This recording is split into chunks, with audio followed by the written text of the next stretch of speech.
Wi-Fi ni kifupi cha wireless fidelity, lakini jina hilo halikutokana na maana ya kisayansi. Ni chapa ya kibiashara iliyobuniwa kwa madhumuni ya urahisi wa utangazaji na utambulisho wa teknolojia ya mawasiliano isiyotumia waya.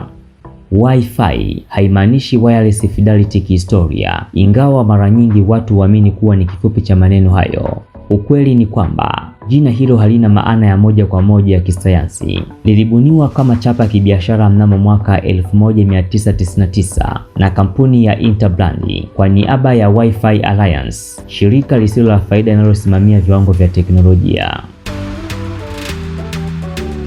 Lengo la jina Wi-Fi lilikuwa kutoa mbadala rahisi wa kuvutia badala ya jina la kiufundi IEEE 802.11b Direct Sequence. Hili lilikuwa jina la awali la teknolojia ya mawasiliano isiyotumia waya, lakini halikuwa rafiki kwa watumiaji wa kawaida.